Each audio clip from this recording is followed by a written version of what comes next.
시청자 여러분 안녕하십니까? 뉴스데스크 제주입니다. 제주 지역 코로나19 확진자가 닷새 만에 한 자릿대로 줄었습니다. 하지만 도민 간의 N차 감염은 계속되고 있어 아직 마음을 놓을 수는 없는데요. 추가 확산을 막기 위해 동지역의 모든 학교들은 오늘부터 원격 수업을 실시하고 있습니다. 김항섭 기자의 보도입니다. 등교 수업이 중단된 제주 시내 고등학교 교실입니다. 교사 혼자서 카메라를 보며 온라인 수업을 이어갑니다. PC방과 노래 연습장을 연결고리로 각급 학교에 확진자들이 발생하면서 오늘부터 동지역 유치원과 초중고 165개 학교가 원격 수업으로 전환했습니다. 학생들에게 PC방이라든지 목욕탕, 대중이 갈 수 있는 곳은 될 수 있는 대로 가지 않도록 많이 지도를 하고 있는 중입니다. 학생들이 대면하면서 수업하는 게 선생님 바람이고, 어제 하루 제주 지역 코로나19 확진자는 9명, 오늘도 2명이 추가됐습니다. 하루 평균 13명으로 두 자릿대를 유지하던 확진자 수는 닷새 만에 한 자릿대로 줄면서 다소 누그러진 모습입니다. 하지만 무더기 감염자가 발생한 업소와 시설을 중심으로 전파가 이어지고 지역 사회 내 N차 감염도 지속되고 있어 안심하기는 이른 상황입니다. 실제 대학 운동부발 확진자는 어제 3명이 추가되면서 54명에 이르고 있고 향수탕발 확진자 2명이 추가돼 목욕탕 2곳발 확진자도 12명이나 되는 등 주요 5개 범주에서 집단 감염이 이어지는 양상입니다. 다중이용시설을 중심으로 지인 모임, 학교, 직장 등으로 바이러스가 퍼져나가면서 감염이 확산된 것으로 분석되고 있습니다. 제주도는 이달 발생한 신규 확진자 126명 가운데 70%가 넘는 91명이 도내 확진자의 접촉자로 파악되면서 공무원의 밤 9시 이후 모임을 금지하고 노래방과 PC방, 목욕탕 등 다중이용시설에 대한 영업 제한 단속을 강화하고 있습니다.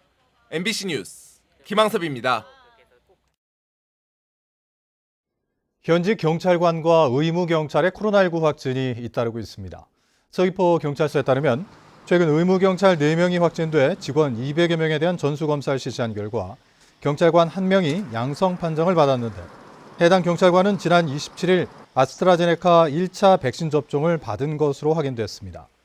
또 서부경찰서에서도 외박을 다녀온 의경 1명이 확진되는 등 최근 나흘 동안 경찰관과 의경 7명이 코로나19 확진 판정을 받았습니다.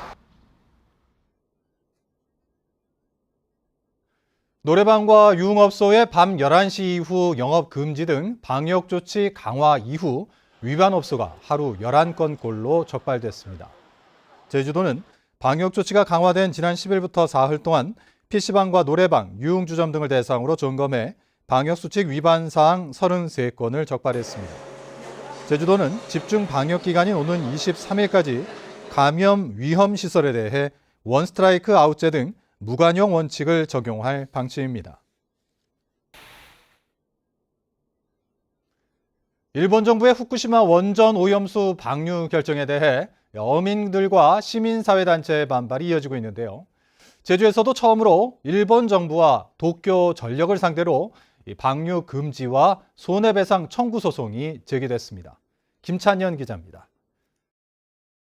한림수협과 한림어선주협회 관계자들이 제주지방법원을 찾았습니다. 후쿠시마 원전 오염수 방류를 결정한 일본 정부와 도쿄 전력을 상대로 소송을 제기하기 위해서입니다. 한림수협과 어선주협회 관계자들은 일본 정부와 도쿄 전력의 방사능 오염수 해상 방류 행위와 준비 행위를 중지하고 이를 어길 경우 수협 위판 수수료의 절반 감소를 가정한 하루 1,000만 원씩의 손해를 배상하라고 청구했습니다. 강력하게 이런 법을 통해서 심판을 받아야 된다.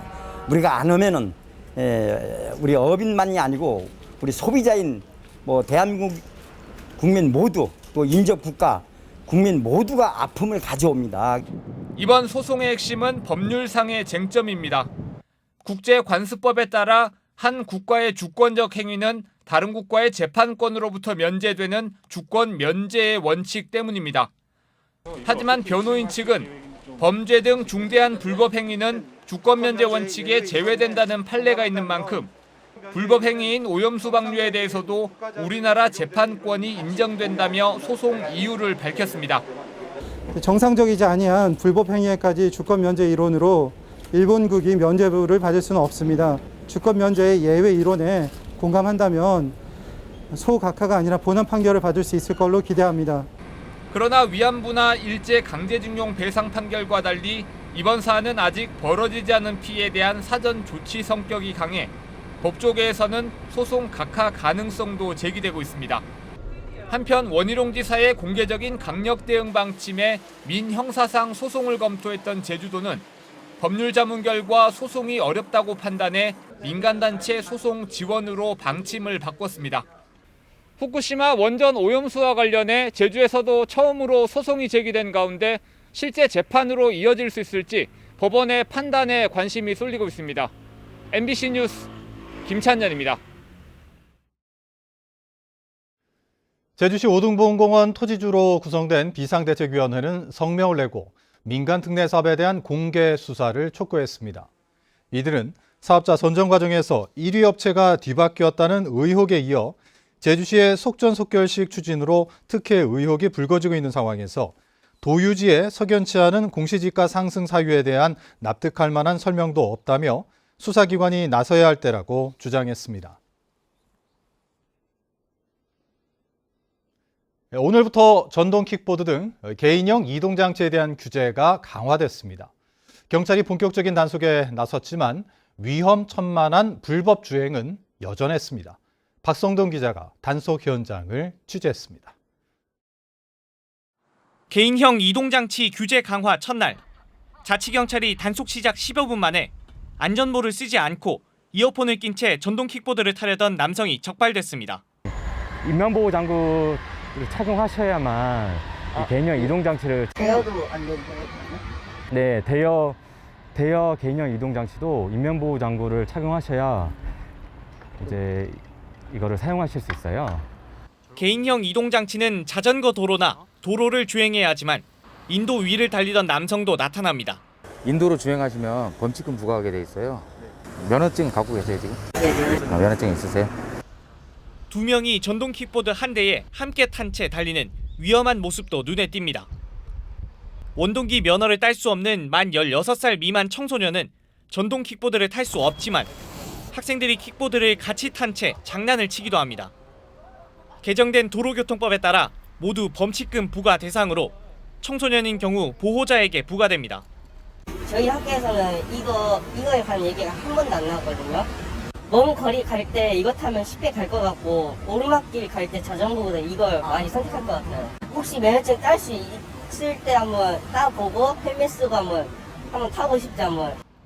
제주 지역에서 운행 중인 개인형 이동장치는 900여 대.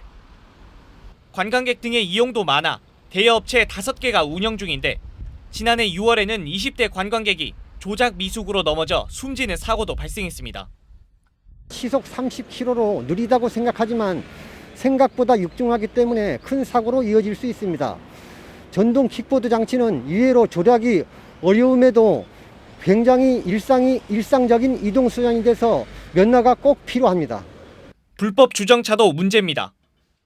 전동 킥보드는 이처럼 인도 통행에 방해되지 않도록 길 가장자리에 정리해 세워둬야 하는데요.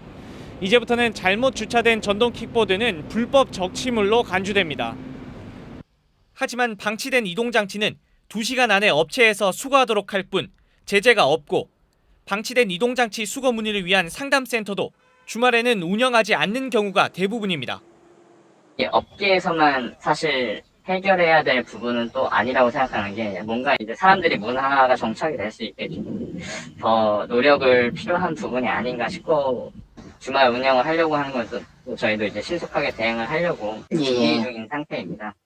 또 보험 표준안을 마련하고 개인형 이동장치 대여업을 등록제로 바꾸는 등 미비한 법령을 보강하고 안전을 먼저 생각하도록 운전자의 인식을 개선하는 것도 필요해 보입니다. MBC 뉴스 박성동입니다. 제주도가 지난해 전국 최초로 시행했던 전도민 독감 무료 예방접종이 목표에 미달한 것으로 나타났습니다. 제주도는 지난해 국가 무료 접종과 별도로 자체 예산으로 백신을 확보해 도민의 65%인 44만 명을 접종할 계획이었지만 실제 접종자는 목표의 79%인 34만 명에 그쳤습니다. 이는 백신 상온 노출 사고와 접종자 사망 논란으로 접종률이 떨어졌기 때문인데 제주도는 남은 백신을 폐기하고 올해는 전도민 무료 접종을 실시하지 않기로 했습니다. 제주도 자치경찰위원회 첫 사무국장에 강호준 전 제주 동부경찰서장이 임명됐습니다. 강호준 신임 사무국장은 제주시 애월읍 용웅리 출신의 올해 66살로 제주 동부와 서부, 서귀포 경찰서장 등을 지낸 뒤 정년 퇴임했고 임기는 2024년 5월까지입니다. 실종됐던 장애인이 자치경찰에 하루 만에 구조됐습니다. 제주도 자치경찰단은 어제 오후 4시쯤 제주시 도두항에서 탈진한 채 앉아있던 장애인 24살 A씨를 발견해 가족들에게 인계했습니다. A씨는 전날 오후 2시 반쯤 어머니와 통화한 뒤 귀가하지 않아 실종 신고됐는데 자치경찰은 하귀 하나로마트 인근 CCTV에서 A씨가 포착된 사실을 확인하고 수색 작업을 벌였습니다. 제주도교육청은 스승의 날을 맞아 소록도 봉사활동을 인솔하고 대한민국 과학 분야 국가대표 선발 지도교사로 활동한 남영고 이종문 교사가 근정 포장을 받는 등 교사 143명이 정부와 교육감 표창을 받는다고 밝혔습니다. 이성문 교육감은 코로나19로 스승의 날 기념식을 생략하는 대신 기념사를 통해 교사들이 희망과 자부심으로 교직의 길을 걸을 수 있도록 더 노력하겠다고 밝혔습니다. 4.3 트라우마 센터가 문을 연 지 1년 만에 14,000여 명이 이용한 것으로 나타났습니다. 4.3 트라우마 센터는 4.3 희생자와 유족, 강정마을 주민 등 560여 명이 센터에 등록했고 이용객은 14,900명을 넘었다고 밝혔습니다. 프로그램별 이용객은 도수와 물리치료 5,400여 명, 치유 프로그램 2,200여 명 등으로 이용객의 92.7%가 프로그램에 만족한다고 응답했습니다. 제주 해안에서 잇따르고 있는 상괭이 폐사 원인을 찾기 위한 연구가 이루어집니다. 해양수산부는 해양환경공단과 세계자연보전기금 한국지부, 제주대학교 등과 함께 상괭이 사체를 부검해 폐사 원인을 규명하고 기초 생리와 생태를 파악하는 시범 연구에 착수해 그 결과를 바탕으로 상괭이 보호 대책을 세우고 생태 교실을 운영할 계획입니다. 제주 근해에서는 지난해 55마리, 올 들어 3월까지 상괭이 22마리가 죽은 채 발견됐습니다. 수확이 한창인 제주산 마늘 수매 가격이 상승할 것으로 예상됩니다. 대정농협은 내일 이사회를 열어 계약 재배한 마늘 수매가를 결정하고 나머지 8개 농협은 다음 주에 가격 결정을 위한 이사회 개최를 계획하고 있습니다. 올해 제주를 포함한 전국 마늘 재배 면적이 9% 이상 줄고 최근 깐마늘 시세가 평년보다 30% 이상 높아 마늘 수매가는 지난해 말 계약가인 킬로그램당 2,500원을 웃돌 것으로 보입니다.